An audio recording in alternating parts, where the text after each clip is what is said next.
नमस्ते, मैं हूं किशोर अजवाणी। घड़ी इशारा कर रही है 9 बजे रात का। वक्त 100 बात की एक बात का। ब्रेकिंग न्यूज आ रही है इजरायल से, जहां हमास ने फिर से बहुत बड़ा हमला कर दिया। हमास के लड़ाकों ने इस बार तेल अवीव और यरूशलेम को निशाना बनाया। 7 अक्टूबर को छिड़ी जंग के बाद तेल अवीव और यरूशलेम पर पहली बार हमास ने इतने बड़े पैमाने पर रॉकेट दागे। हमास के इन हमलों के बाद वहां अफरा तफरी मच गई। चारों तरफ इमरजेंसी सायरन की आवाजें गूंजने लगी। हमास के लड़ाकों ने 7 अक्टूबर को जिस तरह हमला किया था, ठीक उसी तरह एक बार फिर तेल अवीव पर मिसाइलें बरसा दी। मतलब यह कि इजरायली सेना के गाजा पर हमलों के बीच हमास ने बहुत बड़ा पलटवार कर दिया। नीरज हमारे साथ जुड़ रहे हैं। नीरज, क्या पता चल रहा है इस पर? देखिए किशोर, 7:15 बजे के करीब जेरूसलम और तेल अवीव पे एक के बाद एक रॉकेट छोड़े गए हमास की तरफ से। और हमास ने ये कहा है कि क्योंकि इजराइल की तरफ से जो रॉकेट छोड़े जा रहे, मिसाइल दागा जा रहा है, तोप के गोले दागे जा रहे हैं, उसमें नागरिकों की मौत हो रही है, इसलिए उसने भी तेल अवीव और जेरूसलम पे मिसाइल दागा है। हालांकि इस मिसाइल को जो जानकारी अब तक मिली है, इंटरसेप्ट कर लिया है। किशोर, इस वक्त हम लोग मौजूद हैं एक ऐसे लोकेशन पे जो बॉर्डर एरिया है, इजराइल और गाजा का बॉर्डर है। और यहाँ की सिक्योरिटी भी आपको एक बार दिखा दे। पुलिस के जवान यहाँ से आगे हमें जाने नहीं दे रहे हैं बाएं तरफ। और ये पूरा एरिया देख सकते हैं, ये जो इम्पोर्टेंट चेक पोस्ट है और ये वही इलाका है किशोर जहाँ उस दिन हैवोक क्रिएट किया था हमास के आतंकियों ने। और यहाँ पीछे में हमास के एक आतंकी की डेड बॉडी भी मिलेगी। अगर हम पीछे में जाए तो वहाँ देखने को मिली है जी। और हमास ने हमला तब किया जब आशंका जताई गई कि गाजा पट्टी में किसी भी वक्त इजरायल के ऑपरेशन सोर्ड ऑफ आयरन का दूसरा चरण शुरू हो सकता है। इजरायल की सेना गाजा पट्टी के बॉर्डर पर खड़ी है और नेतन्याहू के एक इशारे पर गाजा में घुस जाएगी, जिसका मतलब यह है कि किसी भी वक्त ऑपरेशन सोर्ड ऑफ आयरन का दूसरा चरण शुरू हो जाएगा। क्योंकि ऑपरेशन सोर्ड ऑफ आयरन के पहले चरण में गाजा पट्टी पर आसमान से मौत बरसी। 6000 से ज्यादा मिसाइलें दागी गई और गाजा पट्टी दिन रात धमाकों से गूंजती रही। नौबत यह आ गई कि गाजा में बिजली तक गायब हो गई और रात के अंधेरे में गाजा पर किए गए हमलों की डरावनी आवाजें सुनाई दी। इस बीच जंग के 10वें दिन इजरायल के प्रधानमंत्री नेतन्याहू ने बयान दिया कि गाजा पट्टी पर हमले का अगला चरण शुरू होने वाला है, जिसमें इजरायल हमास को तोड़ डालेगा। यही नहीं, इजरायल की सेना के प्रमुख ने बयान दिया कि अब उनका पूरा फोकस गाजा में घुसकर हमास के ठिकाने तबाह करने पर है, जिसका मतलब यह हुआ कि ऑपरेशन सोर्ड ऑफ आयरन का दूसरा चरण शुरू होने वाला है, जिसके लिए इजरायल के 3 लाख से ज्यादा सैनिक, टैंक और बुलडोजर गाजा पट्टी की सीमा पर खड़े हैं। इन हथियारों में कई ऐसे हथियार हैं जिनसे हमास थर-थर कांपता है, जिनमें इजरायल का ताकतवर D9R बुलडोजर शामिल है, जो जमीन से हमले के दौरान इजरायल के सैनिकों के आगे आगे चलेगा और उनके लिए रास्ता बनाएगा। इजरायल का ताकतवर D9R बुलडोजर 26 फीट लंबा है, जिस पर न तो मिसाइलों का, न बारूदी सुरंगों का, न ही गोलियों का असर होता है, क्योंकि इस बख्तरबंद बुलडोजर पर 15 टन का कवच लगा होता है, जिससे इस बुलडोजर की नहीं बल्कि इजराइल के लाखों सैनिकों की भी रक्षा होगी। यानी जिस बुलडोजर से हमास डरता है, इजरायल उसे गाजा पट्टी में भेजने वाला है। और इस बुलडोजर के पीछे इजरायल के ताकतवर मरकबा टैंक भी गाजा में घुसेंगे। मरकबा टैंक इतने ताकतवर होते हैं कि ये चलते चलते दुश्मन को उड़ा सकते हैं, जिसे इजराइल ने गाजा पट्टी पर सुरक्षा के लिहाज से ही बनाया था। इसके अलावा कई बख्तरबंद गाड़ियां भी गाजा में एंट्री करने वाली हैं। इस दौरान आसमान में अमेरिकी लड़ाकू विमान F-35 भी मंडराता रहेगा। और सबसे बड़ी बात यह है कि हमास पर फाइनल अटैक के लिए इजरायल की आयरन बीम भी इस्तेमाल की जा सकती है। इसे इजरायल के हथियारों के जखीरे का सबसे खतरनाक और आधुनिक हथियार माना जा रहा है। आयरन बीम, इसे बनाने में इजरायल ने 1-2 नहीं बल्कि 20 साल लगाए हैं। और हमास के फुल एंड फाइनल अंत के लिए आयरन बीम का इस्तेमाल हो सकता है। वैसे आयरन बीम इजरायल के आयरन डोम डिफेंस सिस्टम का ही अपग्रेडेड वर्जन है, जिसमें आयरन डोम एयर डिफेंस सिस्टम की तकनीक का ही इस्तेमाल किया गया है।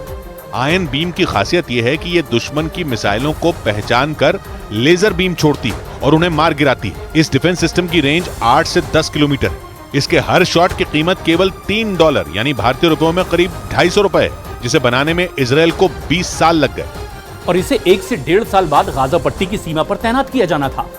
लेकिन हमास को खत्म करने के लिए इसे गाजा के अंदर भेजने की तैयारी की खबर है, क्योंकि आयरन बीम और आयरन डोम दोनों रॉकेट, गोले, ड्रोन और मिसाइलों को ढेर कर सकते हैं। लेकिन इसी बीच अमेरिका ने इजरायल को गाजा के मुद्दे पर चेतावनी देकर दुनिया को हैरान कर दिया, क्योंकि बाइडेन ने बयान दिया कि अगर इजरायल ने गाजा पर कब्जा किया तो यह उसकी बड़ी गलती होगी। जबकि हमास से जंग के पहले ही दिन से अमेरिका इजरायल के साथ खड़ा है। और भूमध्य सागर में इजराइल के नजदीक अपने जंगी जहाज भेज दिए थे। लेकिन कुछ ही दिन बाद अमेरिका गाजा के मुद्दे पर नर्म पड़ता दिखा, क्योंकि अमेरिकी न्यूज चैनल CBS न्यूज को दिए एक इंटरव्यू में बाइडेन ने बयान दिया कि अगर इजराइल ने गाजा पर कब्जा किया तो ये उसकी बड़ी गलती होगी। करीब 60 मिनट के इस इंटरव्यू में बाइडेन ने उम्मीद जताई कि इस जंग में इजराइल नियमों के हिसाब से लड़ेगा, जिसके बाद संयुक्त राष्ट्र में इजराइल के राजदूत का बयान आ गया और उन्होंने दो टूक बोल दिया कि इजराइल का गाजा पर दोबारा कब्जा करने का कोई इरादा नहीं है। लेकिन उन्होंने ये भी बोल दिया कि वो हमास को गाजा पट्टी में घुसकर मारेंगे। मतलब इजराइल का पूरा फोकस हमास का अंत करने पर है, जबकि 7 अक्टूबर के हमले के बाद नेतन्याहू ने बयान दिया था कि वो पश्चिम एशिया का नक्शा बदल देंगे, जिसके बाद अटकलें लगी कि इजराइल एक बार फिर गाजा पट्टी पर कब्जा करने वाला है,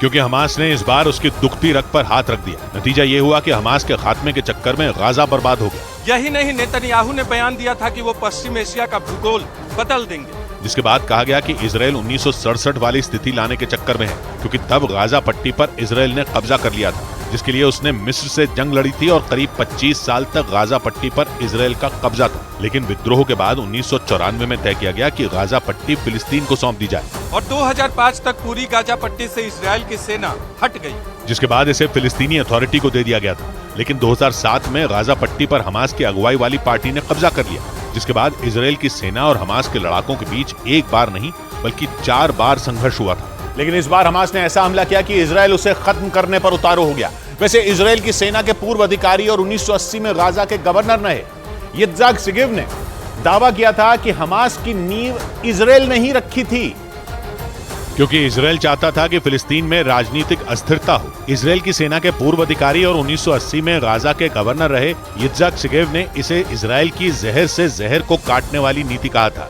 और दावा किया था कि इजराइल ने 1970 में ही हमास की नींव रख दी थी और इस संगठन में फिलिस्तीन के कट्टरपंथी युवाओं को शामिल किया गया था, जो फिलिस्तीन की सरकार के खिलाफ आग उगलते थे। यही नहीं, सिगेव ने दावा किया था कि इजराइल की सरकार से उन्हें हमास के लिए बजट भी मिलता था। लेकिन समय के साथ हमास ताकतवर होता गया और 1987 में हमास की औपचारिक स्थापना हो गई और ये संगठन फिलिस्तीन में ताकतवर हो गया, जिसके बाद हमास ने उस इजराइल में आतंक मचाना शुरू कर दिया जिसने उसकी जड़ों में खाद पानी डाला था।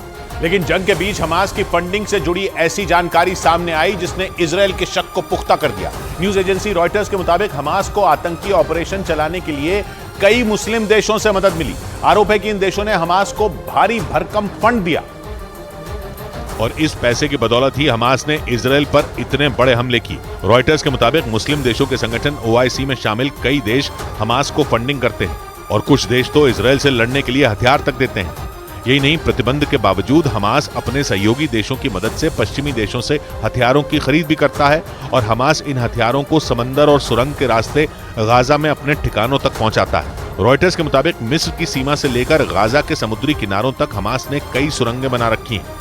फिलिस्तीन को एक देश की मान्यता नहीं मिली हुई है, इसलिए उसके पास अपनी कोई करेंसी भी नहीं है। ऐसे में फिलिस्तीन का चरमपंथी संगठन हमास दूसरे देशों की करेंसी का इस्तेमाल हथियार खरीदने में करता है। इस बीच आशंका जताई गई कि इजराइल के जमीनी हमले में हमास का 500 किलोमीटर का सुरंगों का जाल सबसे बड़ी मुसीबत साबित हो सकता है, क्योंकि गाजा की धरती के नीचे सुरंगों की ऐसी भूल भुलैया हैं जिससे पार पाना इजराइल की सेना के लिए आसान नहीं होगा। और इसी वजह से आसमान से बारूद की बारिश करने वाली इजराइल की सेना जमीनी हमला करने से पहले फूंक फूंक कर कदम रख रही है। हमास ने 2021 में गाजा के नीचे 500 किलोमीटर लंबी सुरंगें बनाने का दावा किया था, लेकिन लंबे वक्त से ये सुरंगें इजराइल की सेना के लिए सिरदर्द बनी हुई हैं। क्योंकि इन गुप्त सुरंगों का पता लगाने में इजराइल की सेना और खुफिया एजेंसी नाकाम रही है। इजराइल की सेना ने दावा किया कि इन सुरंगों में हमास के लड़ाकों ने अपने रॉकेट और गोला बारूद का जखीरा छिपा रखा है। इजराइल के खिलाफ आतंकी हमलों को अंजाम देने के बाद हमास के लड़ाके सुरंगों में छिप जाते हैं। हमले के दौरान इजराइल की सेना इन सुरंगों का पता लगा रही है और उन्हें नेस्तनाबूद करने का दावा कर रही है। और इजराइल की सेना ने दावा किया कि उसके हवाई हमलों में हमास की कई सुरंगें पूरी तरह तबाह हो गई।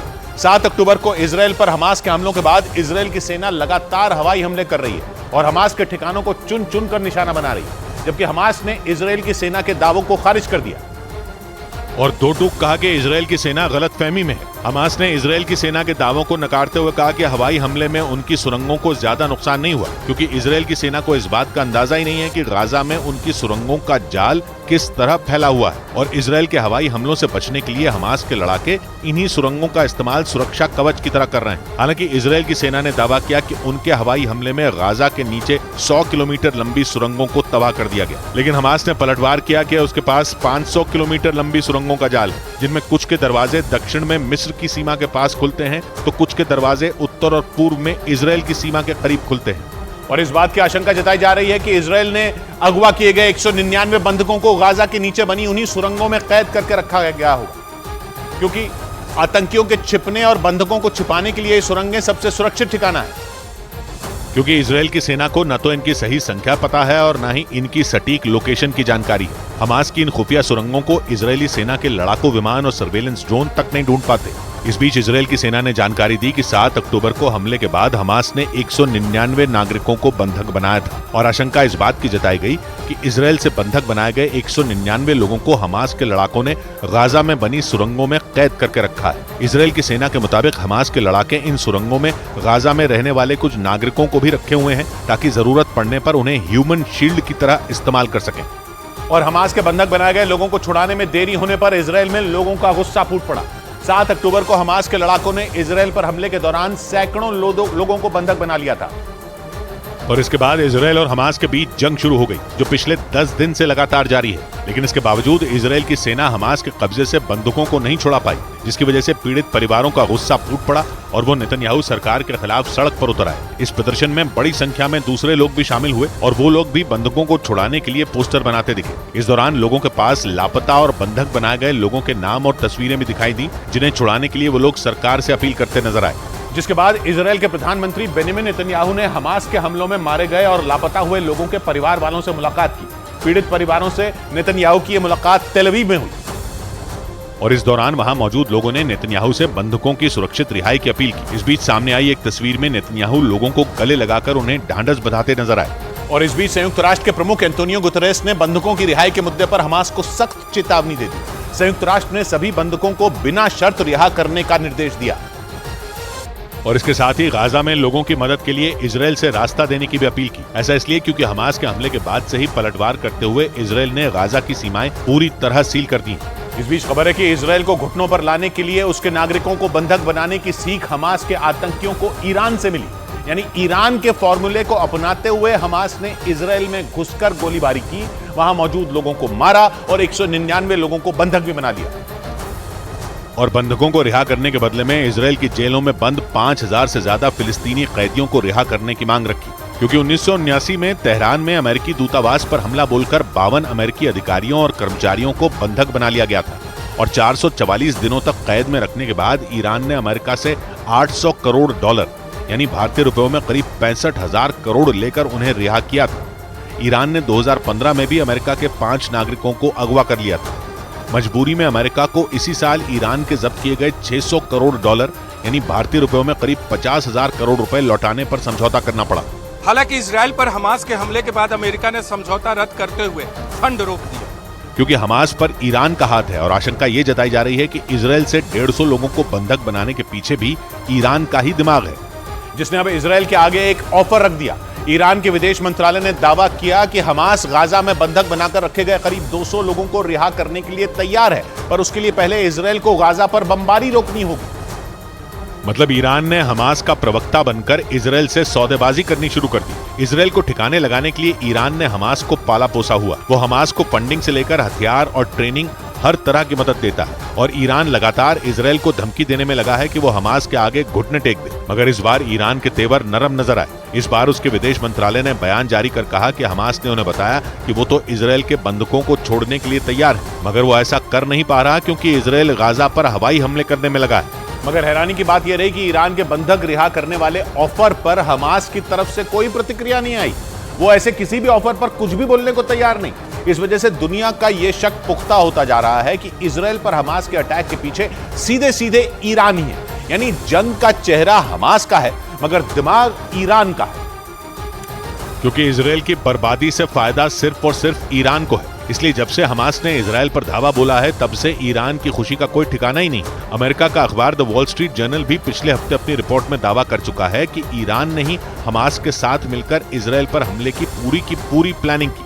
7 अक्टूबर को इजराइल पर धावा बोलने के बाद हमास के लड़ाके इजराइल और वहां मौजूद दूसरे देशों के करीब 200 नागरिकों को बंधक बनाकर अपने साथ गाजा ले गए थे। प्लान ये था कि उन लोगों को आजाद करने के बदले में हमास इजराइल की जेलों में बंद फिलिस्तीनियों को रिहा करवा लेगा। मगर इजराइल के तेवर देखकर लग नहीं रहा कि वो हमास से किसी तरह की डील करने के मूड में है। ऊपर से इजराइल ने यह दावा कर दिया कि उसके पास खुफिया जानकारी है कि हमास ने उसके नागरिकों को गाजा में कहां छिपा कर रखा है। माना जा रहा है कि इस वजह से भी ईरान में खलबली मची है, जिसके बाद कतर के दोहा में ईरान के विदेश मंत्री और हमास के नेता ने मुलाकात की। उन दोनों के बीच हुई मुलाकात से जुड़ा एक वीडियो भी सामने आया, जिसमें दोनों बड़ी गर्मजोशी के साथ गले मिलते नजर आए। न्यूज एजेंसी रॉयटर्स के मुताबिक दोनों नेताओं के बीच हुई मुलाकात में ईरान के विदेश मंत्री ने इजराइल पर हमास के हमलों को ऐतिहासिक बताया और उसके नेताओं की तारीफ की। इस मुलाकात के दौरान ईरान ने हमास को अपना पूरा सहयोग देने का भरोसा भी जताया। हालांकि ये पहला मौका नहीं है जब दोनों देशों में छिड़ी जंग के बीच ईरान ने फिलिस्तीन के चरमपंथी संगठन हमास की पीठ थपथपाई हो, क्योंकि हमास और ईरान के गठजोड़ से पूरी दुनिया वाकिफ है। और यही वजह रही कि हमलों के कुछ रोज बाद ही अमेरिका के अखबार द वॉल स्ट्रीट जर्नल ने अपनी रिपोर्ट में दावा किया कि हमास को इजराइल में तबाही मचाने का ऑर्डर ईरान ने ही दिया था, जिसकी पूरी प्लानिंग उसने खुद की। और 2 महीने तक चली प्लानिंग के बाद हमास ने 7 अक्टूबर को इजराइल पर जमीन, आसमान और समंदर के रास्ते हमला बोला। उधर इजराइल जंग के बीच एक ऐसी खबर सामने आई जिसने पूरी दुनिया में खलबली मचा दी। ब्रिटेन की न्यूज एजेंसी की न्यूज वेबसाइट मेल ऑनलाइन के मुताबिक इजराइल पर हमले का प्लान 3 साल पहले ही बनाया गया था और ये प्लान ईरान की कुद्स फोर्स के प्रमुख रहे जनरल कासिम सुलेमानी ने बनाया था, जिसके तहत हमास के लड़ाकों को ईरान की ओर से ट्रेनिंग दी गई थी। मेल ऑनलाइन के मुताबिक ईरान ने इजराइल पर कब्जा करने के लिए हमास के लड़ाकों को तैयार किया, जिसके लिए उन्हें लड़ाई के गुर सिखाने के साथ साथ रॉकेट और आत्मघाती ड्रोन बनाने की भी ट्रेनिंग दी गई। लेकिन कासिम सुलेमानी को अमेरिका ने 2020 में एक हवाई हमले में मार गिराया था। हालांकि मेल ऑनलाइन के मुताबिक सुलेमानी की मौत के बाद भी हमास को ईरान से मदद मिलती रही और दावा किया गया कि ईरान से मिली ट्रेनिंग और हथियारों के दम पर ही हमास इजराइल पर इतना बड़ा हमला करने में कामयाब हुआ। और इजराइल की सेना ने 7 अक्टूबर को हुए उसी हमले के कुछ वीडियो भी जारी किए, जिनमें हमास के लड़ाके इजराइल के किबुत्ज सुफा इलाके में घरों में घुसकर लोगों को मारते दिखे। जो वीडियो जारी किए गए वो हमास के लड़ाकों के शरीर पर लगे कैमरे के जरिए रिकॉर्ड किए गए, जिनमें इजराइल की सीमा में घुसकर हमास के लड़ाके कत्लेआम मचाते दिखाई दिए। जो वीडियो सामने आए उनमें एक वीडियो में हमास के कुछ लड़ाके इजराइल के किबुत्ज सुफा इलाके में बने घरों में घुसकर लोगों को ढूंढते और उन पर गोलियां चलाते नजर आए।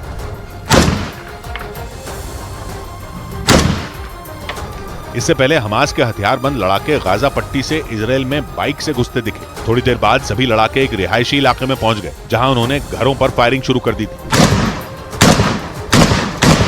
गोलियां दागने के बाद हमास के लड़ाके वहां बने मकानों में घुसकर तलाशी लेते भी दिखे। इसी तरह के कुछ और वीडियो भी जारी किए गए, जिनमें हमास के लड़ाके रिहायशी इलाकों में कहर बरपाते दिखाई दिए। हालांकि उस दौरान इजराइल की सेना ने पलटवार करते हुए हमास के कई लड़ाकों को ढेर कर दिया था, जिसका एक वीडियो भी जारी किया गया। आरोप है कि किबुत्ज सुफा इलाके में हमास के लड़ाकों ने महिलाओं और बच्चों समेत कई लोगों की बेरहमी से हत्या कर दी थी। और इस नरसंहार को अंजाम देने के लिए बड़ी संख्या में गाजा पट्टी से हमास के लड़ाके इजराइल में दाखिल हुए थे।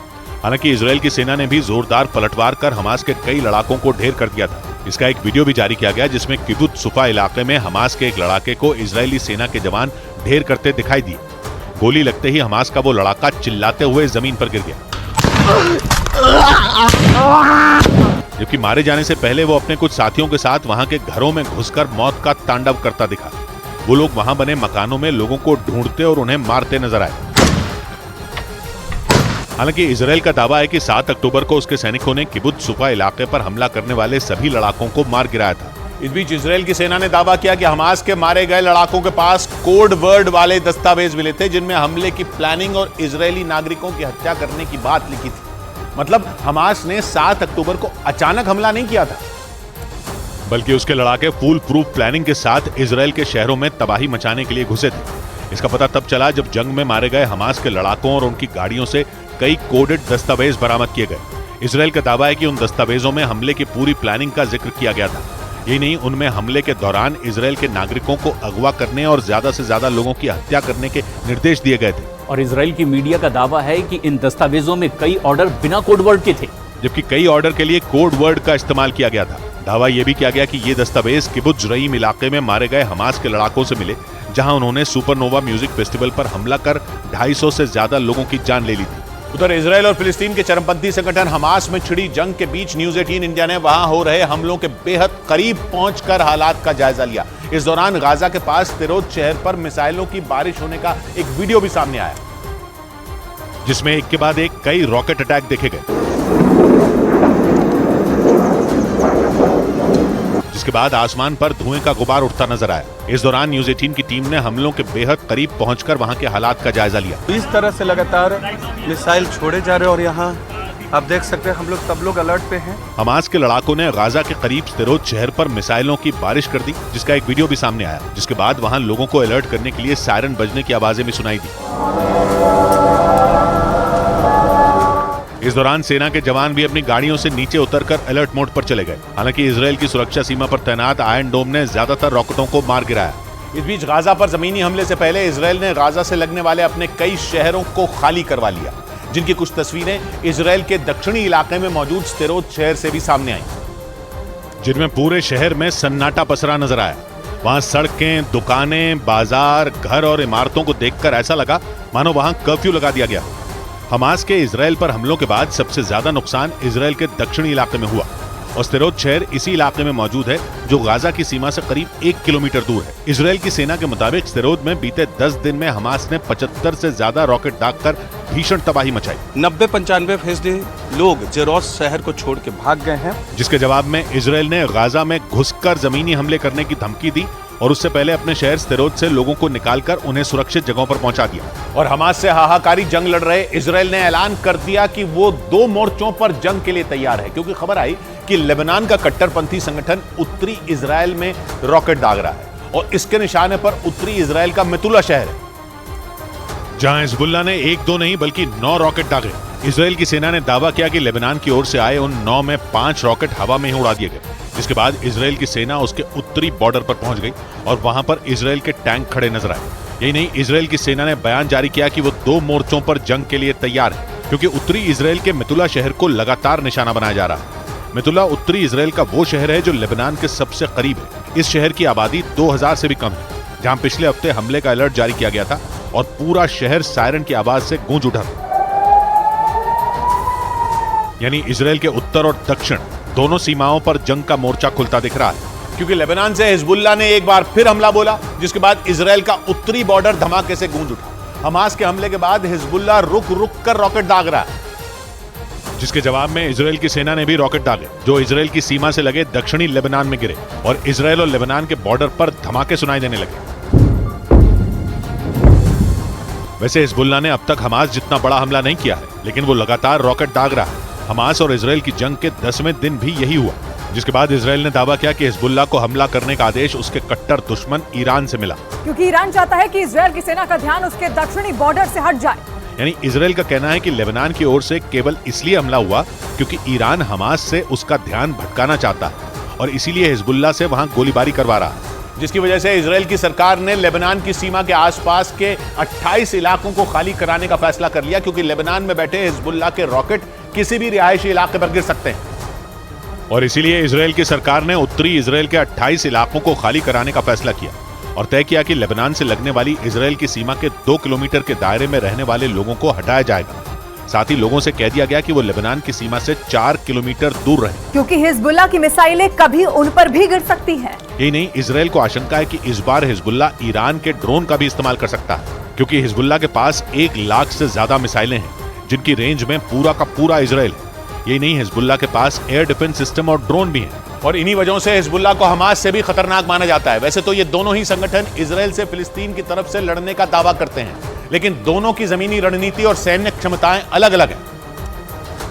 और सबसे बड़ा अंतर तो यह है कि हिजबुल्लाह शिया मुसलमानों का संगठन है और हमास सुन्नी मुसलमानों का। यही नहीं, हिजबुल्लाह को हमास से ज्यादा खतरनाक माना जाता है, क्योंकि हिजबुल्लाह को ईरान का समर्थन और पैसा दोनों मिलता है। ऐसा इसीलिए क्योंकि ईरान शिया बहुल देश है और इसीलिए वो शिया मुसलमानों के संगठन हिजबुल्लाह के साथ खड़ा है। यही नहीं, इजराइल कहता है कि ईरान ने हिजबुल्लाह को कड़ी ट्रेनिंग और हथियार दोनों दिए हैं और सबसे बड़ी बात, हिजबुल्लाह के पास आत्मघाती लड़ाके हैं जबकि हमास के लड़ाकों की ट्रेनिंग इतनी अच्छी नहीं है। हालांकि इजरायल के मुद्दे पर ईरान हमास का साथ दे रहा है और इस लड़ाई में हिजबुल्लाह को उतारने का माहौल बना रहा है, क्योंकि वो इजरायल की उत्तर पूर्वी सीमा से लगने वाले सीरिया में बैठा है, जहां से ईरान लेबनान के कट्टरपंथी संगठन हिजबुल्लाह तक मदद पहुंचाता है। रही बात लेबनान की, तो दक्षिणी लेबनान पर हिजबुल्लाह का ही कब्जा है, जहां से वो इजरायल पर अटैक कर रहा है। इसके अलावा फिलिस्तीन और जॉर्डन में भी हिजबुल्लाह के लड़ाके सक्रिय हैं और इजरायल के लिए हमास से भी बड़ा खतरा साबित हो सकते हैं, क्योंकि इजरायल की फौज अब हमास के साथ ही हिजबुल्लाह के निशाने पर भी है। हिजबुल्लाह ने दावा किया कि उसके लड़ाकों ने लेबनान से लगने वाली सीमा के पास तैनात इजरायल की सेना के एक अधिकारी को मार गिराया। और अगर हिजबुल्लाह का यह दावा सच निकला तो इसका मतलब यह हुआ कि इजरायल जिस जंग को टाल रहा था उसकी शुरुआत हो गई। हिजबुल्लाह के मुताबिक उसके लड़ाकों ने एक रात पहले इजरायल से लगने वाली सीमा पर एक टैंक को निशाने पर लिया, जिसकी चपेट में आकर इजरायल की सेना के एक अधिकारी की मौत हो गई। और सुबह होते होते आतंकी संगठन हिजबुल्लाह के इस हमले की पुष्टि इजरायल की सेना ने भी कर दी। लेकिन इजरायल की मीडिया के मुताबिक हिजबुल्लाह ने इजरायल की फौज के एक नहीं बल्कि 5 ठिकानों पर एक साथ हमला बोला। उसका मकसद इजरायल को बड़ी से बड़ी चोट पहुंचाना था, जिसमें वो काफी हद तक कामयाब भी हो गया।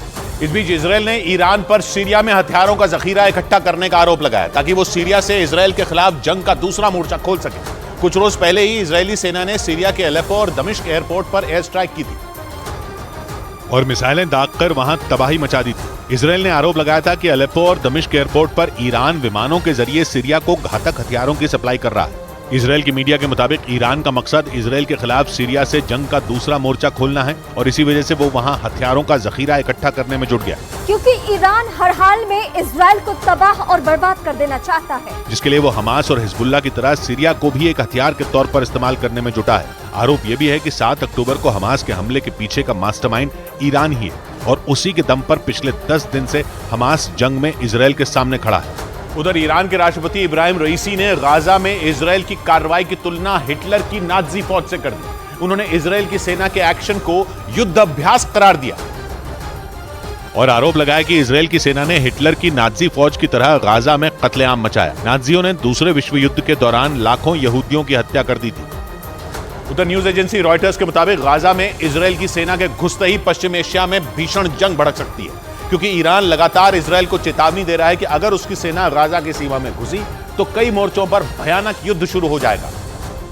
यानी ईरान की तरफ से इजरायल को सीधी चेतावनी दी गई कि अगर गाजा पर हमला नहीं रुका तो पश्चिम एशिया के कई मुस्लिम देश इजरायल पर एक साथ टूट पड़ेंगे। ईरान के विदेश मंत्री ने कतर में हमास के नेताओं से मुलाकात की और इस मुलाकात के दौरान उन्होंने इजरायल से जारी युद्ध में हमास को मदद का भरोसा दिया।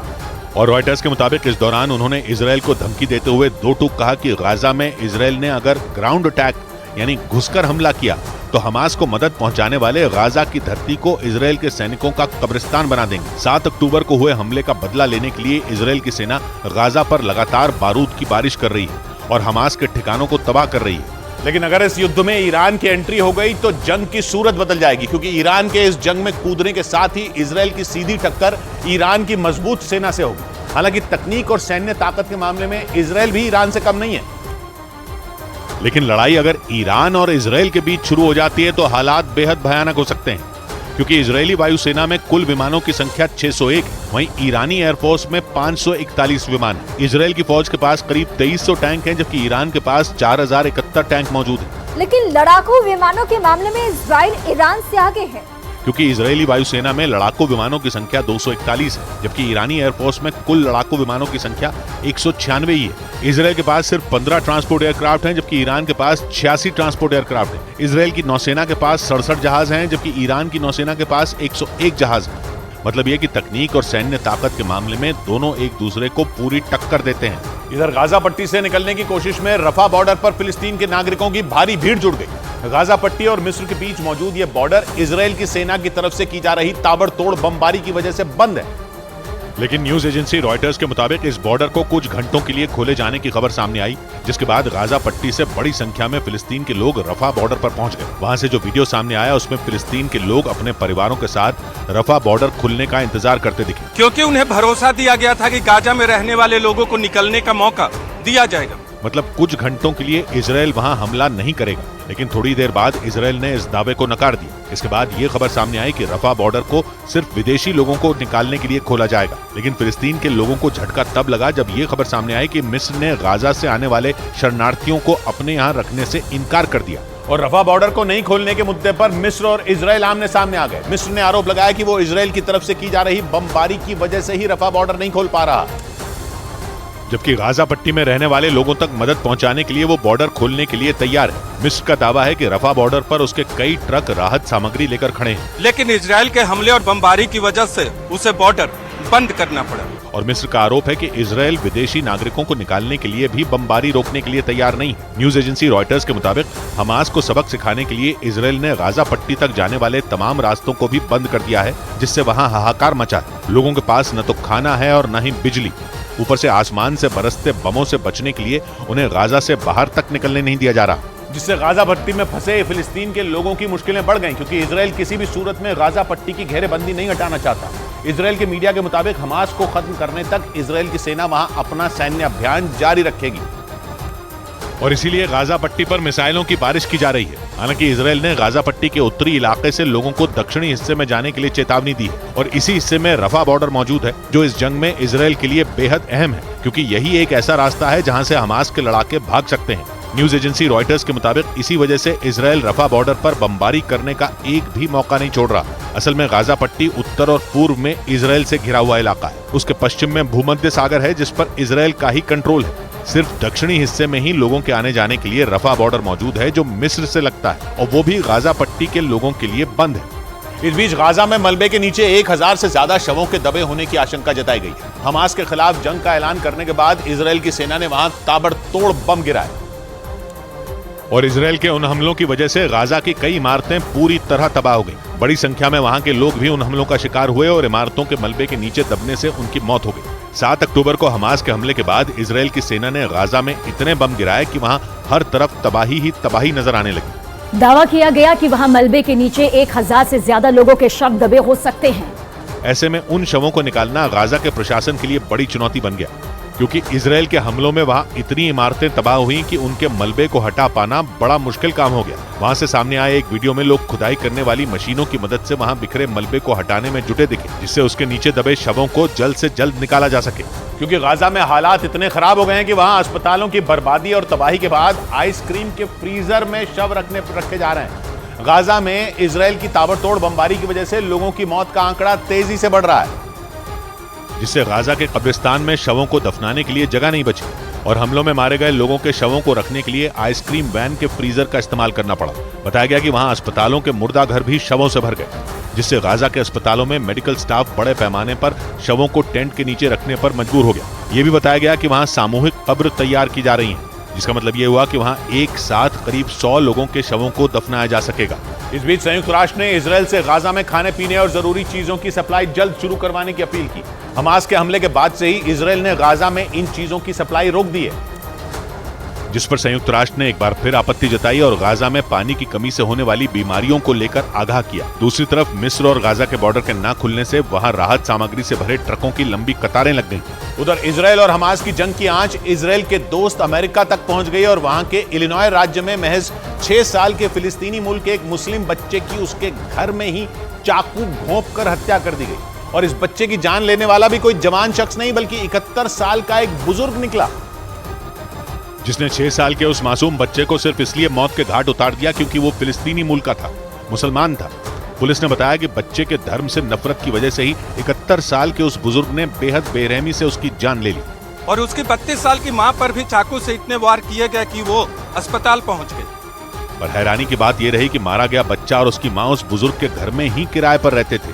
2 साल से वो वहीं रह रहे थे और 6 अक्टूबर तक सब सही था, मगर 7 तारीख को हमास के इजराइल पर हमला करते ही अमेरिका के उस बुजुर्ग मकान मालिक के मन में मुसलमानों के लिए नफरत घर कर गई और उसके सिर पर अपनी फिलिस्तीनी मुस्लिम किराएदार और उसके 6 साल के बच्चे से बदला लेने का भूत सवार हो गया। पुलिस ने बताया कि हत्या करने के लिए उस मकान मालिक ने महिला के कमरे का दरवाजा खटखटाया। उसने भी आराम से दरवाजा खोल दिया, मगर उसके दरवाजा खोलते ही मकान मालिक उस पर टूट पड़ा। वो चिल्ला कर बोला कि तुम मुसलमानों को मर जाना चाहिए और महिला के शरीर पर चाकू से ताबड़तोड़ 1 दर्जन से ज्यादा वार कर दिए। वो किसी तरह बचते बचाते बाथरूम में जाकर छिप गई। वहीं से उसने पुलिस को फोन मिलाया, मगर इसी दौरान बुजुर्ग मकान मालिक की नजर वहां मौजूद बच्चे पर पड़ गई और उसने एक आध बार नहीं बल्कि 26 बार उस पर चाकू से हमला कर दिया, जिससे बच्चे की वहीं मौत हो गई। जिस पर सिर्फ अमेरिका ही नहीं बल्कि पूरी दुनिया में दहशत मच गई। आनन फानन में राष्ट्रपति बाइडेन ने भी बयान जारी कर फिलिस्तीनी मूल के बच्चे की हत्या पर गुस्सा जताया और दो टूक कहा कि अमेरिका में ऐसी नफरत की कोई जगह नहीं है। बाइडेन ने सोशल मीडिया प्लेटफॉर्म एक्स पर लिखा कि सभी अमेरिकियों को साथ आकर इस्लाम के लिए इस तरह की नफरत का विरोध करना चाहिए। अमेरिका में मुस्लिम संगठन इस हत्याकांड पर भड़के हुए हैं। उन्होंने आरोप लगाया कि अमेरिकी सरकार ने हमास के खिलाफ जिस तरह का स्टैंड लिया है और जिस तरह वहाँ का मीडिया जंग पर एक तरफा रिपोर्टिंग कर रहा है, उससे ही लोगों के मन में फिलिस्तीनियों के लिए नफरत पैदा हो रही है। जिसके बाद अमेरिकी खुफिया एजेंसी FBI ने इजराइल पर हमास के हमले के बाद अमेरिका पर भी खतरा बढ़ने की आशंका जताई। FBI के डायरेक्टर ने चेतावनी दी कि अमेरिका में धार्मिक स्थलों को निशाना बनाया जा सकता है, जिसमें हमास के लड़ाके या उसके समर्थक भीड़ भाड़ वाली जगहों को दहलाने की कोशिश कर सकते हैं। जंग में हमास के खिलाफ अमेरिका खुलकर इजराइल का समर्थन कर रहा है और उसे सैन्य मदद भी पहुंचा रहा है। आशंका जताई गई कि इसलिए हमास दुश्मन के दोस्त को दुश्मन मानकर उस पर हमला कर सकता है। FBI के मुताबिक हमास और इजराइल की जंग छिड़ने के बाद अमेरिका में मौजूद मुस्लिम और यहूदी धर्मस्थलों को टारगेट करने की कई धमकियां मिल चुकी हैं। इतना ही नहीं, FBI के डायरेक्टर ने आशंका जताई कि वहां दहशत फैलाने के लिए लोन वुल्फ जैसा खतरनाक अटैक भी किया जा सकता है। अमेरिका के मीडिया के मुताबिक इसलिए वहां की सभी सुरक्षा एजेंसियां अलर्ट पर हैं, क्योंकि लोन वुल्फ अटैक को बेहद खतरनाक माना जाता है और इस हमले को नाकाम करना भी बेहद मुश्किल होता है। आतंकी संगठन ISIS अक्सर ऐसे ही हमले करवाता है, जिसमें हमलावर बिना किसी टीम के पूरी वारदात को अंजाम देता है। आसान भाषा में कहें तो लोन वुल्फ अटैक भेड़िए की तरह अकेले हमला करने की रणनीति, जिसमें हमलावर इंटरनेट या फिर किसी दूसरे माध्यम से आतंकी संगठन से जुड़ा होता है और अपने आका का इशारा मिलते ही वो हमले को अंजाम देता है। लोन वुल्फ अटैक का मकसद अकेले दम पर ज्यादा से ज्यादा लोगों को नुकसान पहुंचाना है, जिसमें हमलावर भीड़ भाड़ वाली जगहों पर छिपकर अचानक वार करता है और इस हमले के लिए छोटे मोटे हथियारों या रोजाना काम में आने वाली चाकू जैसी चीजों का इस्तेमाल किया जाता है। इस बीच खबर है कि गाजा में घुसकर हमले से पहले इजराइल ने अमेरिका से हेलफायर मिसाइलों की मांग कर दी। अमेरिका इन खतरनाक मिसाइलों के जरिए ईरान के पूर्व सैन्य कमांडर जनरल कासिम सुलेमानी समेत अपने कई दुश्मनों को ठिकाने लगा चुका है। हालांकि इजराइल के पास अमेरिका से मिली AGM-114 हेलफायर मिसाइलें पहले ही मौजूद हैं और जंग छिड़ने के बाद वो लगातार इन्हें हमास के ठिकानों पर बरसा भी रहा है। लेकिन अमेरिका की मीडिया के मुताबिक हमास पर हमलों के बीच इजराइल के पास गिनी चुनी हेलफायर मिसाइलें बची हैं और दावा किया गया इसीलिए उसने अमेरिका से हेलफायर मिसाइलों की गुहार लगा दी, क्योंकि हेलफायर को अमेरिका की सबसे खतरनाक मिसाइलों में गिना जाता है। ये ऐसी मिसाइलें होती हैं जो अपने टारगेट को खुद ब खुद ट्रैक कर लेती हैं और जब टारगेट उनसे बचने के लिए भागता है तो वो उसका पीछा भी करती हैं। यानी एक बार दागे जाने के बाद ये अपने टारगेट को तबाह करके ही दम लेती हैं। उधर खबर है कि इजराइल के प्रधानमंत्री बेंजामिन नेतन्याहू ने अमेरिका के राष्ट्रपति बाइडेन को इजराइल आने का न्योता दिया। हमास के खिलाफ जंग शुरू होने के बाद दोनों नेताओं के बीच फोन पर 5वीं बारी बातचीत हुई, जिसमें बेंजामिन नेतन्याहू ने बाइडेन को इजराइल का दौरा कर जंग के बाद बिगड़े हालात को करीब से देखने की अपील की। खबर है कि अमेरिकी राष्ट्रपति इस न्योते पर विचार कर रहे हैं और खबर है कि अमेरिका के राष्ट्रपति बाइडेन अगले कुछ दिनों में इजराइल के दौरे पर जा सकते हैं। हालांकि बाइडेन के इजराइल दौरे की तारीख तय नहीं है, लेकिन पश्चिमी मीडिया के मुताबिक अमेरिका और इजराइल के बीच बाइडेन के इस दौरे को लेकर बातचीत चल रही है। इससे पहले बाइडेन कई बार इजराइल का खुलकर समर्थन कर चुके हैं और अरब देशों की यात्रा के बाद अमेरिका के विदेश मंत्री एंटनी ब्लिंकन फिर एक बार इजराइल पहुंच गए। इजराइल और हमास के बीच चल रही जंग के दौरान अमेरिकी विदेश मंत्री दूसरी बार तेल अवीव पहुंचे, जहां वो इजराइल के प्रधानमंत्री बेंजामिन नेतन्याहू से मुलाकात करेंगे। एंटनी ब्लिंकन ने पिछले हफ्ते भी इजराइल का दौरा किया था, जिसके बाद वो 6 अरब देशों की यात्रा पर निकल गए थे। इस बीच इजराइल में फंसे अपने नागरिकों को सुरक्षित निकालने के लिए अमेरिका ने ऑपरेशन शुरू कर दिया।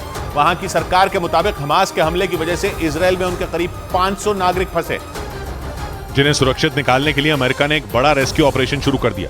इजराइल में अमेरिका के दूतावास के मुताबिक इजराइल के उत्तरी हाइफा से भूमध्य सागर के टापू देश साइप्रस तक समुद्र के रास्ते सभी अमेरिकी नागरिकों को निकाला जाएगा।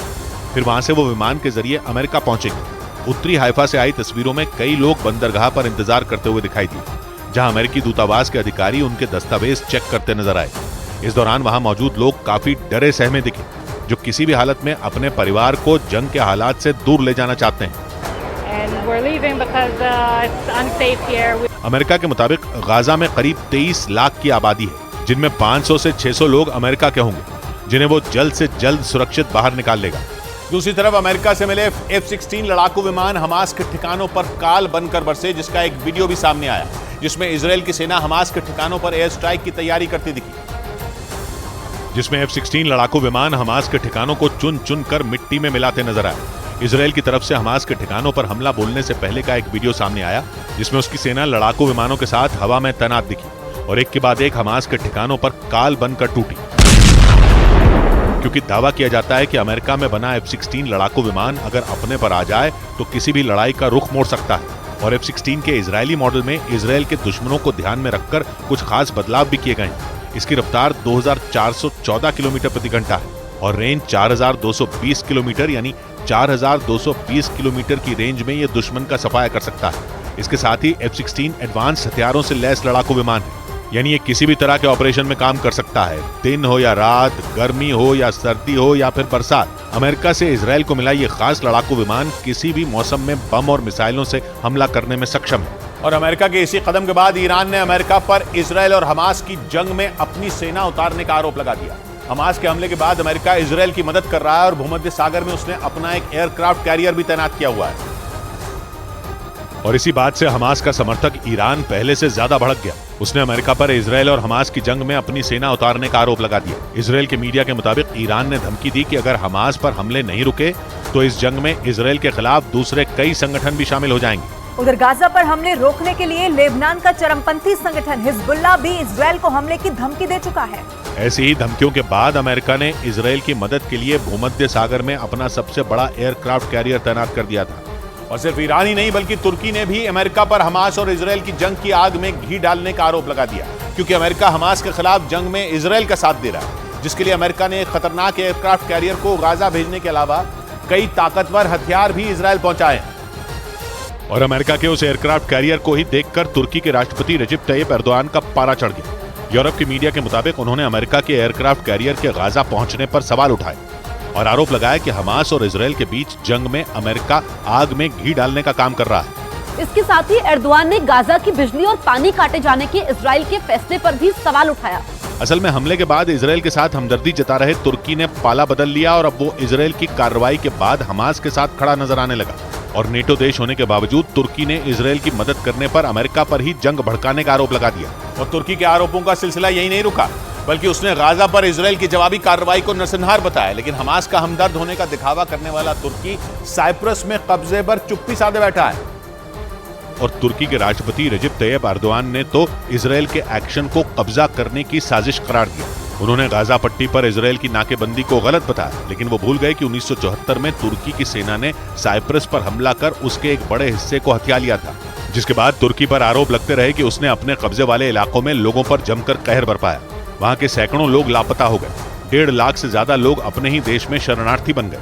लेकिन वहां जुल्म ज्यादती का सिलसिला नहीं थमा, क्योंकि इजराइल पर नरसंहार का आरोप लगाने वाला तुर्की पूरे साइप्रस पर कब्जा जो करना चाहता है, और इसके लिए वो किसी भी हद तक गुजरने को तैयार है, क्योंकि साइप्रस भूमध्य सागर में एक द्वीप है जो तुर्की के दक्षिण में, सीरिया और लेबनान के पश्चिम में और इजराइल के उत्तर पश्चिम में है। और तुर्की जानता है कि साइप्रस के जरिए वो भूमध्य सागर के पूर्वी भाग को कंट्रोल कर सकता है। उधर इजराइल के खिलाफ प्रदर्शन पर रोक लगने के बावजूद जर्मनी की राजधानी बर्लिन में फिलिस्तीन के समर्थकों ने रैली निकाली और सड़कों पर इजराइल के खिलाफ प्रदर्शन किया। इस दौरान प्रदर्शनकारियों और पुलिस के बीच झड़प हुई, क्योंकि वहां तैनात पुलिसकर्मियों ने जब प्रदर्शनकारियों को रोकने की कोशिश की तो वो उनसे भिड़ गए। इस दौरान कुछ प्रदर्शनकारियों को हिरासत में भी लिया गया। वहां से सामने आई तस्वीरों में बड़ी संख्या में फिलिस्तीन के समर्थक हाथों में बैनर और पोस्टर लिए नजर आए। प्रदर्शन में शामिल लोग फिलिस्तीन का झंडा लहराते हुए दिखाई दिए। प्रदर्शनकारियों ने गाजा पर इजराइल के हमले के खिलाफ जमकर नारेबाजी की। जर्मनी की सरकार ने हमास के हमले के समर्थन में रैली निकालने और प्रदर्शन करने पर रोक लगा दी और सिर्फ 50 लोगों को ही एक जगह पर इकट्ठा होने की इजाजत दी गई। लेकिन इसके बाद भी भारी संख्या में प्रदर्शनकारी वहां इकट्ठा हुए।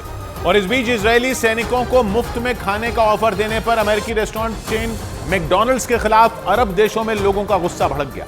इजराइल और हमास के बीच चल रहे युद्ध के दौरान मैकडॉनल्ड्स ने 4000 मुफ्त फूड पैकेट पहुंचाने का ऐलान किया।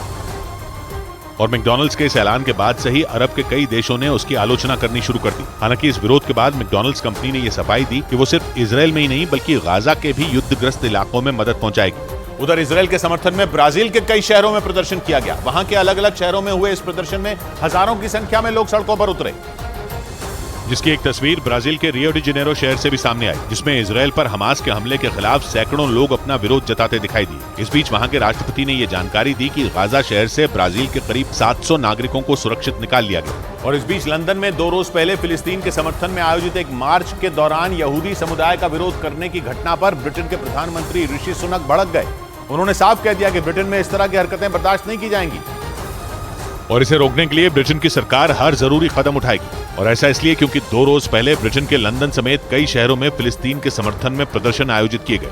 इन प्रदर्शनों की आड़ में कई लोगों पर यहूदी समुदाय का विरोध करने का आरोप लगा। बाद में ब्रिटेन की पुलिस ने 15 आरोपियों को गिरफ्तार कर लिया। ब्रिटेन के मीडिया के मुताबिक वहां के प्रधानमंत्री ऋषि सुनक ने यहूदियों का विरोध करने वाली घटना की निंदा की और साफ कह दिया कि उनकी सरकार ऐसी घटनाओं को बर्दाश्त नहीं करेगी। हमास और इजरायल की जंग में ब्रिटेन मजबूती के साथ इजरायल का समर्थन कर रहा है। हालांकि फिलिस्तीन के समर्थन में रैली या मार्च निकालने पर ब्रिटेन में कोई रोक नहीं लगाई गई है। और इसी तरह पाकिस्तान में भी फिलिस्तीन के समर्थकों ने रैली निकाली। वहां के कराची में हजारों प्रदर्शनकारियों ने सड़क पर उतरकर गाजा पर इजरायल के ताबड़तोड़ हमलों के विरोध में जोरदार प्रदर्शन किया और गुस्साए प्रदर्शनकारियों ने इजरायल के खिलाफ जमकर नारेबाजी की। फिलिस्तीन के समर्थन में प्रदर्शनकारी हाथों में पोस्टर लेकर आगे बढ़ते दिखाई दिए। उन प्रदर्शनकारियों ने गाजा पर इजरायल के हमले का विरोध करते हुए फिलिस्तीन के झंडे भी लहराए, जबकि इजरायल के झंडों को जूते तले रौंदकर गुस्सा जताया। इस दौरान लोगों ने फिलिस्तीन को इजरायल के कब्जे से आजाद करने की मांग की, जिसमें बड़ी संख्या में महिलाएं और बच्चे भी शामिल हुए। जो फलस्तीन में तबाह बर्बादी हो रही है उसके अगेंस्ट खड़ी हूँ। प्रदर्शनकारियों ने मोबाइल की फ्लैशलाइट जलाकर इजरायल की सेना की तरफ से जारी हमलों के खिलाफ विरोध जताया।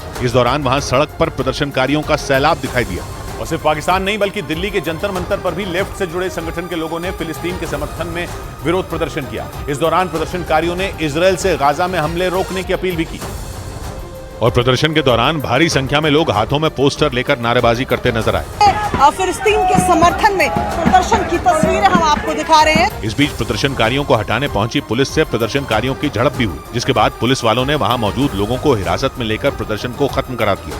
और इजरायल पर 7 अक्टूबर को हुए भीषण हमले की साजिश रचने का आरोप हमास के कमांडर याह्या सिनवार पर लगा, जिसके बाद इजरायल की सेना ने उसकी तलाश तेज कर दी। याह्या सिनवार को हमास का उसामा बिन लादेन कहा जाता है, जो इतना कट्टर है कि सिर्फ इजरायल को मिटाने की चाहत नहीं रखता, बल्कि वो ये ऐलान कर चुका है कि वो सारी दुनिया को हमास के अंगूठे के नीचे लाकर ही दम लेगा। इजरायल की खुफिया एजेंसी मोसाद के मुताबिक याह्या सिनवार के इशारे पर ही 7 अक्टूबर को इजरायल पर अब तक का सबसे भीषण हमला किया गया था, जिसके बाद मोसाद के अधिकारी दिन रात भूलकर उसकी लोकेशन ढूंढने में जुट गए।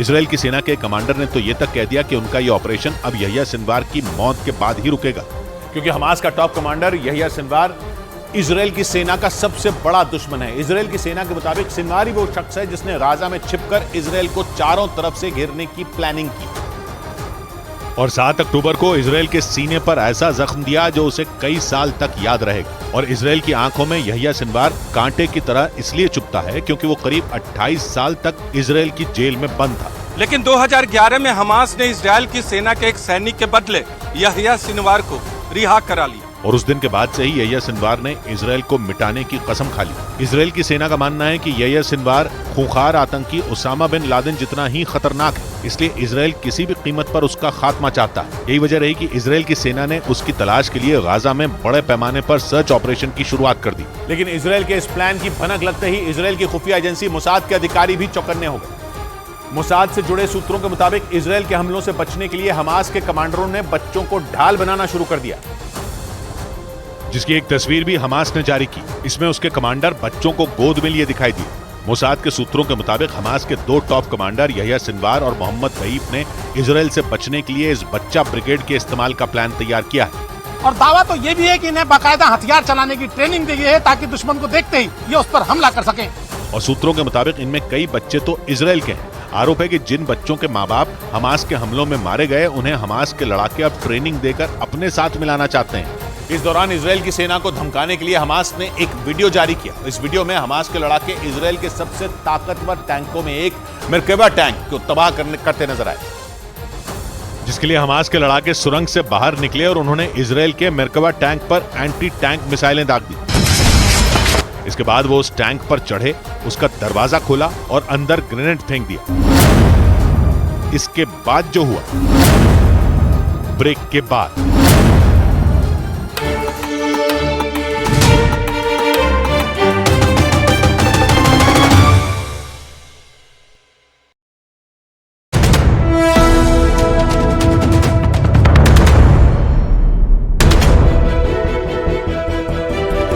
मैंने कहा रुको भाई, माँ बेटे को सुबह की चाय तो पी लेने दो, है ना? अरे माँ, आप मुझे फोन कर रही हो? तो और क्या करूं? चाय। प्यार से चाय बनाते, प्यार से रिश्ते निभाते। वाघ बकरी चाय हमेशा रिश्ते बनाए। ये नया इंडिया, नए नजरिए का इंडिया, जहां लोगों का नंबर 1 भरोसा बनता है वो जो उनके मुद्दे, उनकी आवाज निडर होकर उठाता है, लोगों की नंबर 1 पसंद बनता है वो जो सिर्फ रफ्तार नहीं जिम्मेदारी पर भी विश्वास रखता है। देश का नंबर 1 न्यूज चैनल बनता है वो जो देश हित और जनहित दोनों को सर्वोपरि समझता है। न्यूज़ 18 इंडिया, नए इंडिया का नया नंबर 1 न्यूज चैनल। क्या खुशबू आ रही है। ऑफिस के बाहर तुम्हारी ये वाली चाय 200 रुपए में बिकेगी, पता है? मैं ये वाली चाय सबके लिए नहीं बनाती। प्यार से चाय बनाते, प्यार से रिश्ते निभाते। वाघ बकरी चाय हमेशा रिश्ते बनाए।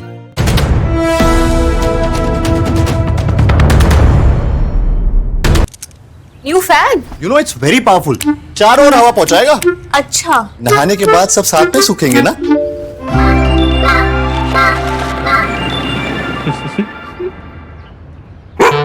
Finolex boomerang ceiling fans with stylish new age designer blades. No stress, Finolex. Israel की सेना गाजा पट्टी के बॉर्डर पर खड़ी है और नेतन्याहू के एक इशारे पर गाजा में घुस जाएगी, जिसका मतलब यह है कि किसी भी वक्त ऑपरेशन सोर्ड ऑफ आयरन का दूसरा चरण शुरू हो जाएगा। क्योंकि ऑपरेशन सोर्ड ऑफ आयरन के पहले चरण में गाजा पट्टी पर आसमान से मौत बरसी, 6000 से ज्यादा मिसाइलें दागी गईं और गाजा पट्टी दिन रात धमाकों से गूंजती रही। नौबत यह आ गई कि गाजा में बिजली तक गायब हो गई और रात के अंधेरे में गाजा पर किए गए हमलों की डरावनी आवाजें सुनाई दी। इस बीच जंग के 10वें दिन इजराइल के प्रधानमंत्री नेतन्याहू ने बयान दिया कि गाजा पट्टी पर हमले का अगला चरण शुरू होने वाला है, जिसमें इजराइल हमास को तोड़ डालेगा।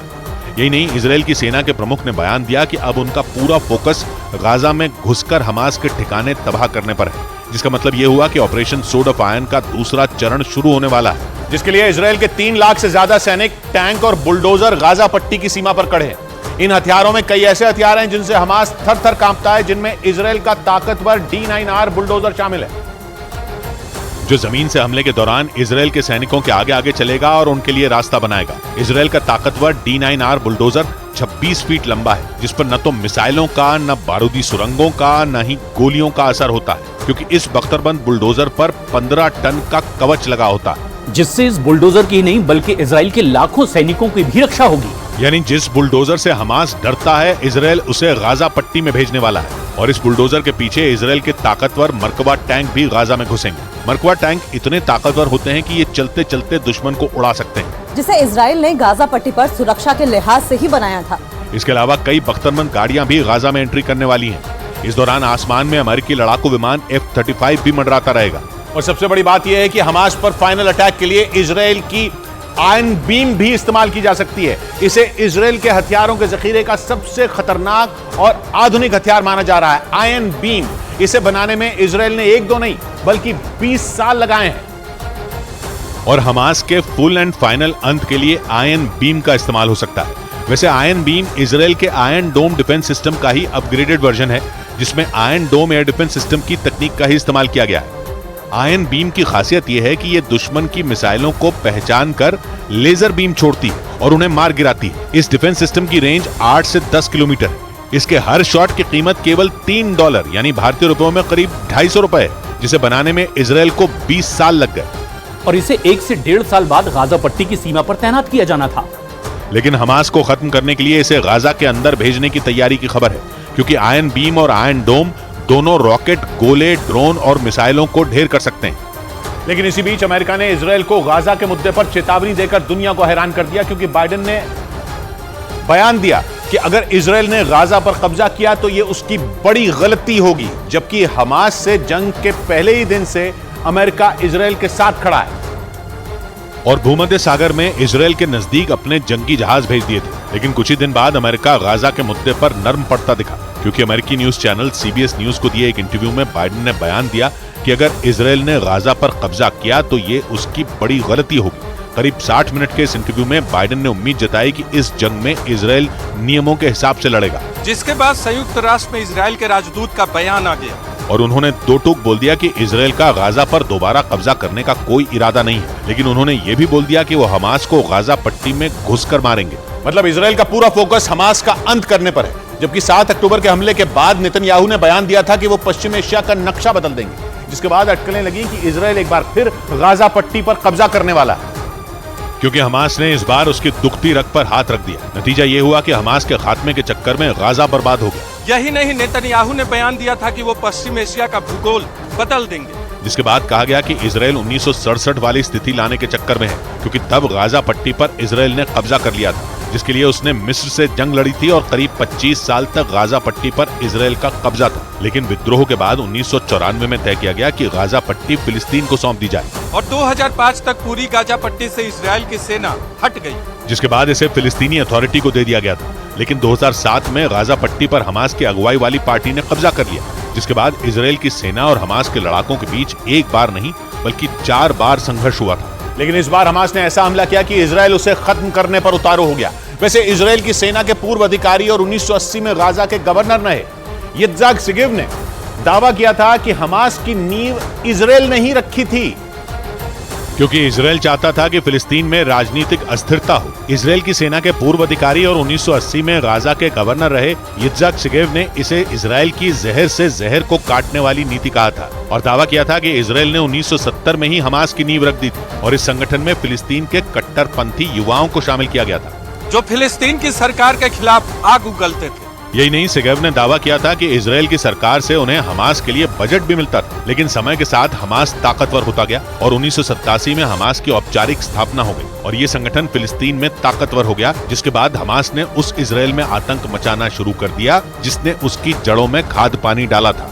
लेकिन जंग के बीच हमास की फंडिंग से जुड़ी ऐसी जानकारी सामने आई जिसने इजराइल के शक को पुख्ता कर दिया। न्यूज एजेंसी रॉयटर्स के मुताबिक हमास को आतंकी ऑपरेशन चलाने के लिए कई मुस्लिम देशों से मदद मिली। आरोप है कि इन देशों ने हमास को भारी भरकम फंड दिया और इस पैसे की बदौलत ही हमास ने इजराइल पर इतने बड़े हमले किए। रॉयटर्स के मुताबिक मुस्लिम देशों के संगठन OIC में शामिल कई देश हमास को फंडिंग करते हैं और कुछ देश तो इजराइल से लड़ने के लिए हथियार तक देते हैं। यही नहीं, प्रतिबंध के बावजूद हमास अपने सहयोगी देशों की मदद से पश्चिमी देशों से हथियारों की खरीद भी करता है और हमास इन हथियारों को समंदर और सुरंग के रास्ते गाजा में अपने ठिकानों तक पहुंचाता है। रॉयटर्स के मुताबिक मिस्र की सीमा से लेकर गाजा के समुद्री किनारों तक हमास ने कई सुरंगें बना रखी हैं। फिलिस्तीन को एक देश की मान्यता नहीं मिली हुई है, इसलिए उसके पास अपनी कोई करेंसी भी नहीं है। ऐसे में फिलिस्तीन का चरमपंथी संगठन हमास दूसरे देशों की करेंसी का इस्तेमाल हथियार खरीदने में करता है। इस बीच आशंका जताई गई कि इजराइल के जमीनी हमले में हमास का 500 किलोमीटर का सुरंगों का जाल सबसे बड़ी मुसीबत साबित हो सकता है, क्योंकि गाजा की धरती के नीचे सुरंगों की ऐसी भूल भुलैया है जिससे पार पाना इजराइल की सेना के लिए आसान नहीं होगा। और इसी वजह से आसमान से बारूद की बारिश करने वाली इजराइल की सेना जमीनी हमला करने से पहले फूंक फूंक कर कदम रख रही है। हमास ने 2021 में गाजा के नीचे 500 किलोमीटर लंबी सुरंगें बनाने का दावा किया था, लेकिन लंबे वक्त से ये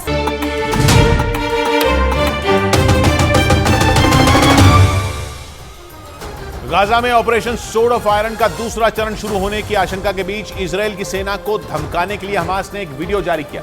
इस वीडियो में हमास के लड़ाके इजराइल के सबसे ताकतवर टैंकों में एक मरकबा टैंक को तबाह करते नजर आए, जिसके लिए हमास के लड़ाके सुरंग से बाहर निकले और उन्होंने इजराइल के मरकबा टैंक पर एंटी टैंक मिसाइलें दाग दी।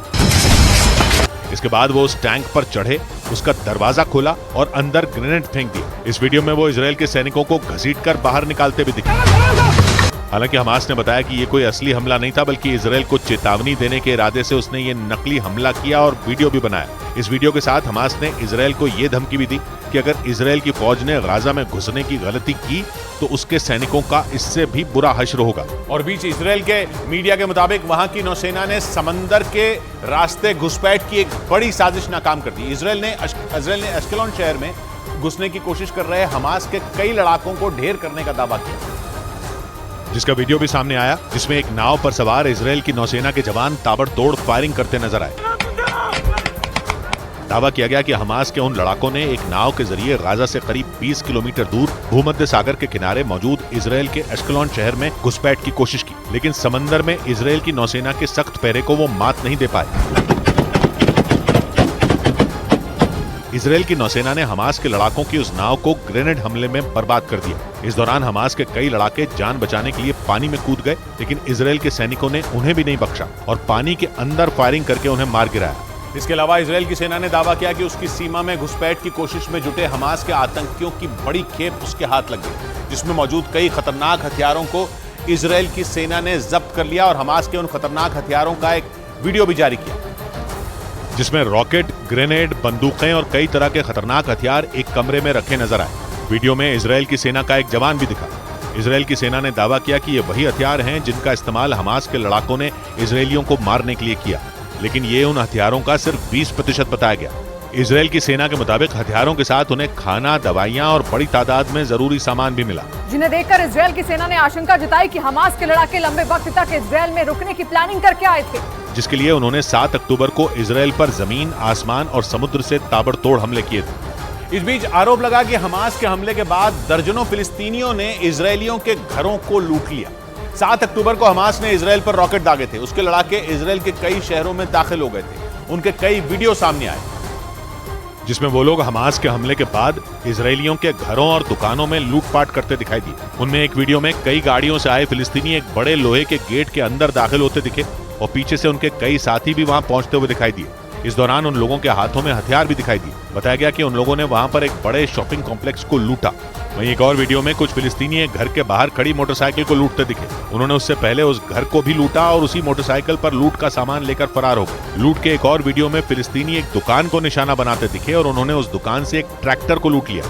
उधर 7 अक्टूबर को इजराइल पर हुए हमले ने वहां की फौज के जांबाज कुत्तों ने करीब 200 लोगों की जान बचाई। उन बहादुर कुत्तों ने फिलिस्तीन के चरमपंथी संगठन हमास के लड़ाकों से लड़ाई के दौरान इजराइल की सेना का पूरा साथ दिया और इजराइल की सेना के उन कुत्तों ने हमास के 10 लड़ाकों को ढेर करने में मदद की। वो हमास के ताबड़तोड़ हमलों के बीच पूरी ताकत से लड़े।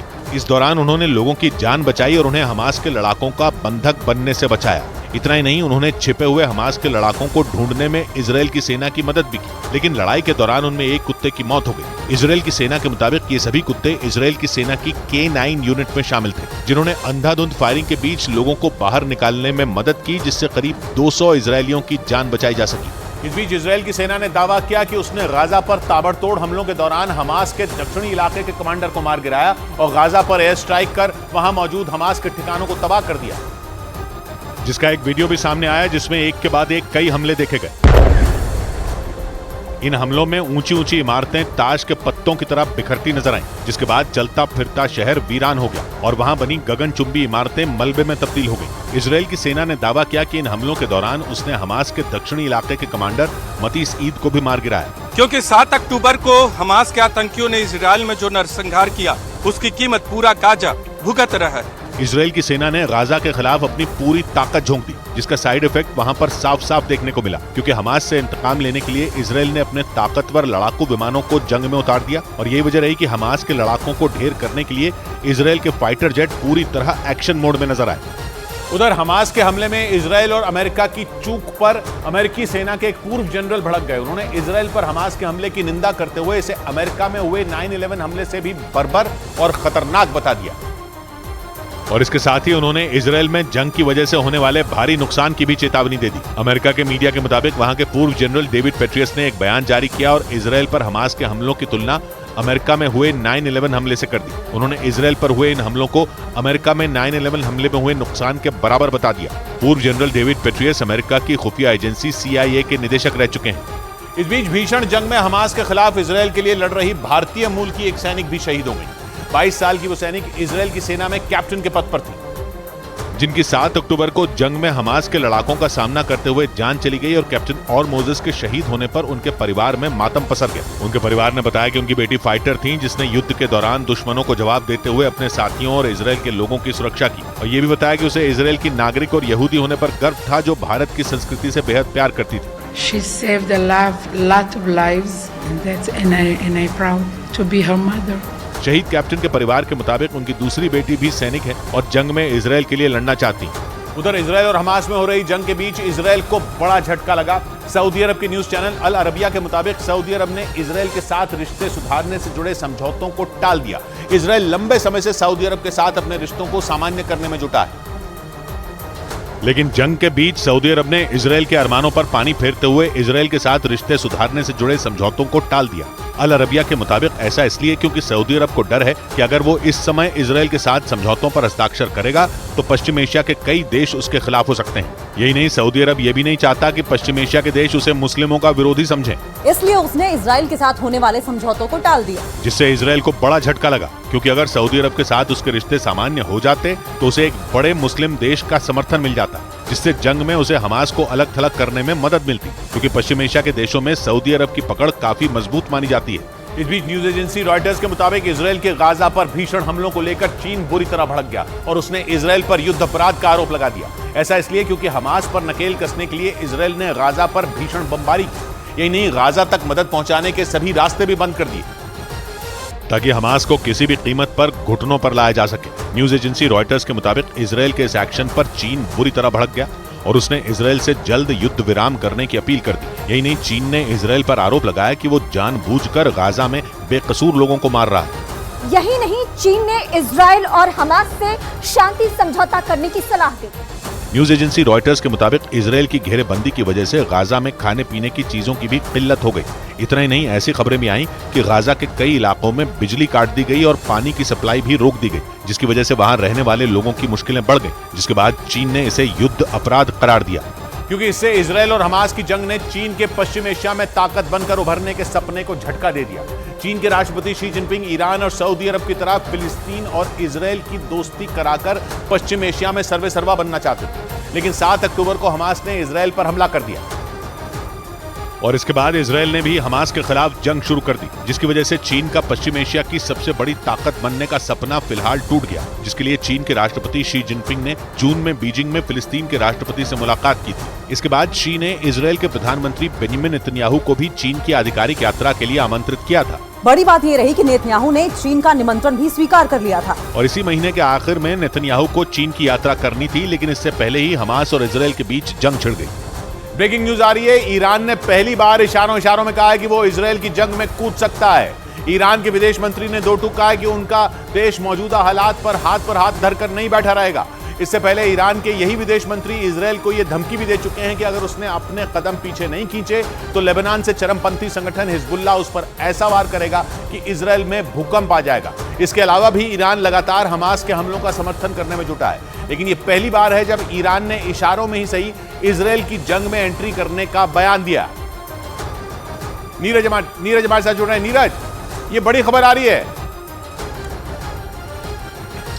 बिल्कुल किशोर, ईरान के विदेश मंत्री का ये बयान बहुत बड़ा और खासकर उस दिन जब नेसेट में ही बेंजामिन नेतन्याहू ने एक तरह से कहा है कि टेस्ट कोई ना करे इजरायल को, क्योंकि अगर इजरायल हमला करेगा तो बड़ा हमला हो सकता है। तो ऐसे में एस्केलेट हो रहा है बयानबाजी के तौर पे भी देखें। और इसके अलावा एक और महत्वपूर्ण जानकारी दे दूं किशोर, इस पूरे मसले पर ईरान के विदेश मंत्री हैं, उन्होंने ट्यूनीशिया, मलेशिया और पाकिस्तान के विदेश मंत्रियों से भी बात की और इन तीनों देशों का रुख क्या है इजरायल को लेकर और हमास और गाजा को लेकर वो दुनिया को पता है। जी नीरज, उधर अमेरिका ने इस बात की जानकारी दी कि इजरायल और हमास की जंग में उसके नागरिकों की मौत का आंकड़ा बढ़कर 30 के पार पहुंच गया। अमेरिका के मुताबिक वो इजरायल में अपने 13 लापता नागरिकों की तलाश में जुटा है, जिसके लिए अमेरिकी खुफिया एजेंसियां लगातार इजरायल की सेना के संपर्क में। इसके साथ ही अमेरिका ने उम्मीद जताई कि इजरायल की मदद से वो हमास के कब्जे से अपने नागरिकों को रिहा करा लेगा। वहीं जंग के बीच इजरायल से यूक्रेन के नागरिकों का रेस्क्यू ऑपरेशन किया गया। इस अभियान में तेल अवीव से करीब 200 से ज्यादा लोगों को सुरक्षित रोमानिया पहुंचाया गया, जिनमें ज्यादातर महिलाएं और बच्चे शामिल रहे। यूक्रेन के राष्ट्रपति जेलेंस्की के मुताबिक गाजा पट्टी में भी यूक्रेन के करीब 260 नागरिक फंसे हैं, लेकिन गाजा में फंसे विदेशी नागरिकों को वहां से निकालने की इजाजत नहीं है। इस मामले पर यूक्रेन ने इजरायल से आपत्ति भी दर्ज कराई। इस बीच जर्मनी ने इजरायल और लेबनान के लिए ट्रैवल एडवाइजरी जारी कर दी। जर्मनी ने जंग को देखते हुए अपने नागरिकों को इजरायल, फिलिस्तीन या लेबनान न जाने की सलाह दी और इसके साथ ही उसने इजरायल में फंसे अपने नागरिकों को लाने के लिए 2 विमान भेजने का भी ऐलान किया। जर्मनी ने इजरायल और लेबनान में मौजूद अपने लोगों को अलर्ट रहने की हिदायत दी।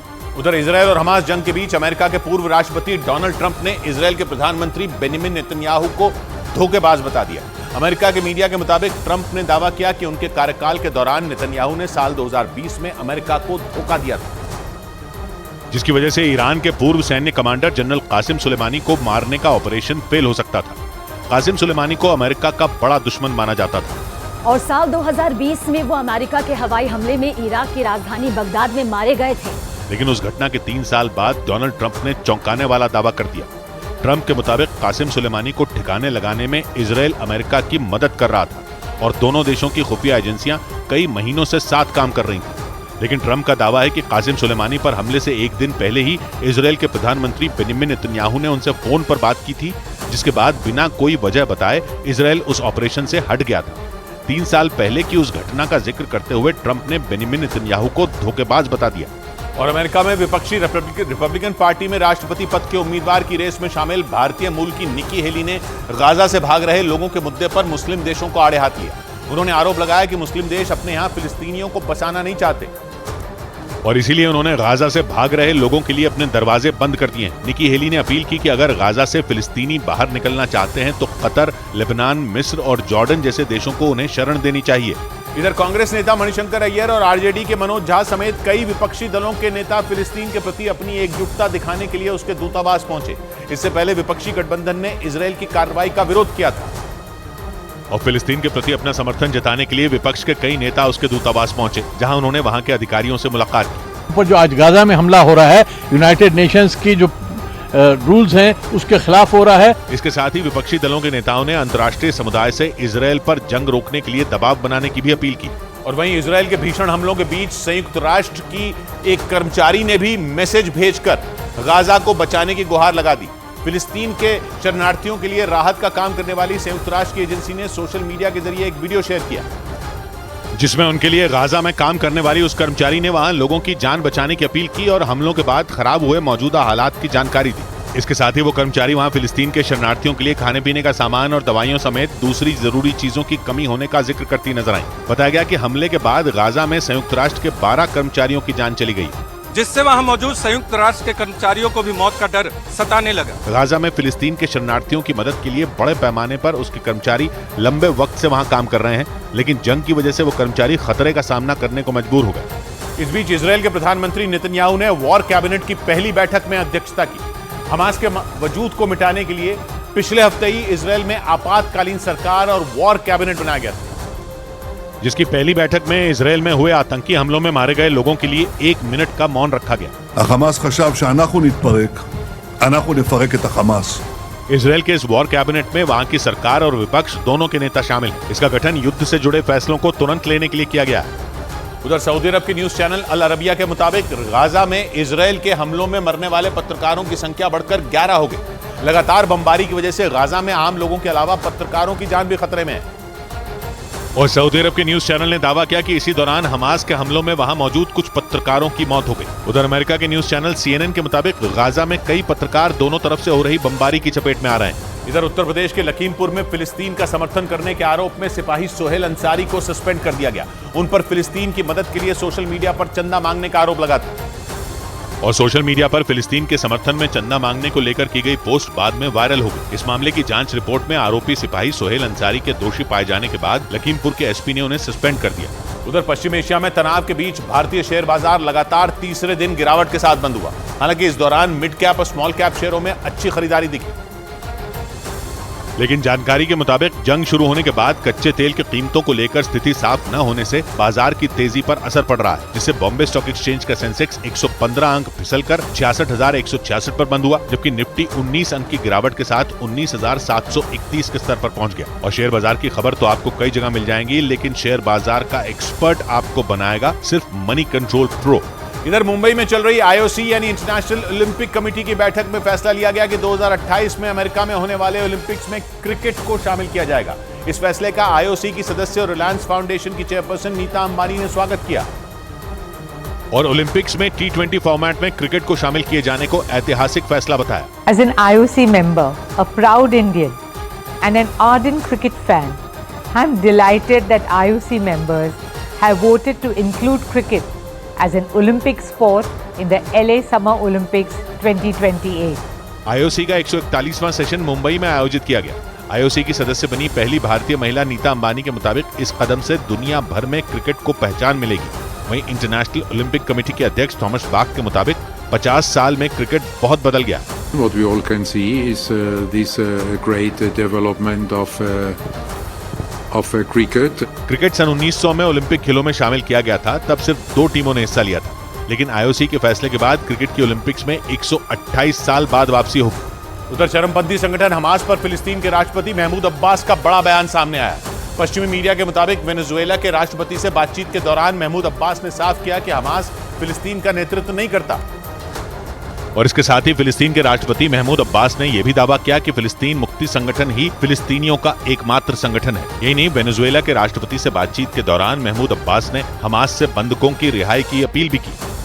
इस बीच खबर है कि सऊदी अरब के प्रिंस मोहम्मद बिन सलमान ने अमेरिका के विदेश मंत्री एंटनी ब्लिंकन को घंटों तक इंतजार करा दिया। अमेरिका के विदेश मंत्री अरब देशों की यात्रा पर थे। उसी दौरान उनकी मोहम्मद बिन सलमान से मुलाकात होनी थी, लेकिन एंटनी ब्लिंकन को घंटों इंतजार कराने के बाद अगली सुबह उन्होंने उनसे मुलाकात की। यही नहीं, खबर यह भी है कि इस बैठक की शुरुआत में ही सऊदी अरब के प्रिंस ने साफ कर दिया कि इजरायल के मामले में अमेरिका का रुख गलत है। इस बीच गाजा पर हुए भीषण हमलों के बाद इजरायल के कब्जे वाले वेस्ट बैंक इलाके में विरोध प्रदर्शन शुरू हो गया। वहां सड़कों पर उतरे सैकड़ों फिलिस्तीनियों ने इजरायल के खिलाफ प्रदर्शन किया और इजरायल की सेना से गाजा पर हमले रोकने की अपील की। इस विरोध प्रदर्शन में सैकड़ों लोग शामिल हुए, जिसमें औरतें भी बड़ी संख्या में नजर आईं। हाथों में फिलिस्तीन का झंडा लिए प्रदर्शनकारियों ने गाजा के लोगों के समर्थन में नारे लगाए। प्रदर्शनकारियों ने इजरायल से गुहार लगाई कि वो गाजा से घेरेबंदी हटा दे ताकि वहां लोगों तक मदद पहुंचाई जा सके।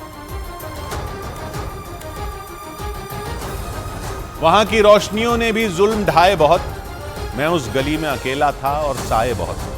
100 बात की एक बात कही शकीब ने, किसी के सर पे कभी टूट कर गिरा ही नहीं, इस आसमां में हवा में कदम जमाए बहुत। मिलते हैं कल, घड़ी जब इशारा करेगी 9 बजे रात का, वक्त फिर होगा 100 बात की बात।